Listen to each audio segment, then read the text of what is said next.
স্বামীর যত্ন নিয়েন, স্বামীর জন্য সেজে গুজে থাকিয়েন না, ওকে বাধ্য করিয়েন না নতুন জামা কাপড় কিনে দিতে। আপনার যতটুকু জামা কাপড় আছে ওখান থেকে সবচেয়ে ভালো জামাটা রান্না বান্না শেষে জোহরের নামাজ পড়ে সবচেয়ে ভালো জামাটা পরিয়েন।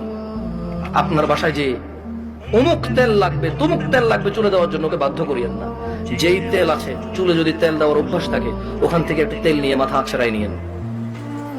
আর আপনার উপস্থিত যে জামা কাপড় আছে ওখান থেকে ভালো জামাটা পরিয়েন। স্বামী যখন ঘরে ঢুকবে মুচকি হেসে ওকে সালাম দিয়ে রিসিভ করিয়েন। ও যদি সালাম দিয়ে ঢোকার জ্ঞান রাখে, যোগ্যতা রাখে, অতটুকু ইবাদত করার যদি ওর মন মানসিকতা থাকে তো থাকলো, আর নাহলে আপনি ওকে রিসিভ করেন হাসি মুখে।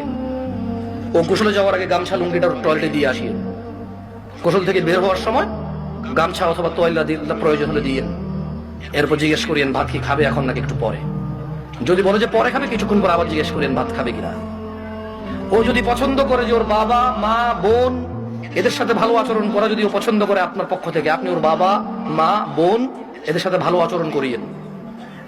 ওরা যতই কটু কথা বলুক আপনি ওর বাবা মা বোনের বিরুদ্ধে ওর কাছে বিচার দিয়েন না, যদি ও পছন্দ না করে বিচার।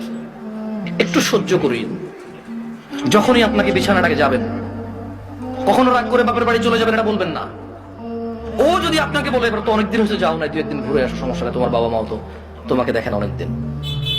আর বাপের বাড়িতে চলে গেলে 1-2 দিনের মাথায় বলিয়েন চলে আসবো নাকি। ও যদি বলে চলে আসো তাহলে ও যাবে, অথবা আপনার বাবা এসে দিয়ে যাবে, আপনার ভাই এসে দিয়ে যাবে, অভিভাবকের মধ্যে কেউ একজন এসে দিয়ে যাবে আপনাকে। এটা আপনি খেয়াল রাখবেন। যদিও আপনার প্রতি রাগ করে আপনি উল্টা রাগ করিয়েন না। আপনি একটু ইতস্ত হইন, একটু নার্ভাস ফিল করিয়েন। আধা ঘন্টার মধ্যে যদি ও সরি না বলে আপনি সরি বলে আবার ওর সাথে মিলিত হয়ে যান।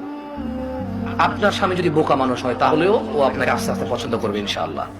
আর যেই স্বামী ভালো সেই স্বামী সবসময় চিন্তা করে আমার বউটা যদি একটু কটু কথাও বলে, ও যদি একটু কর্কশ হয়, ও কোনো পুরুষের সাথে কথা বলে না, চরিত্র নষ্ট করে না, এমন মহিলা রেখে দেওয়া যায়, ওকে পোষা উচিত, যত্ন করা উচিত।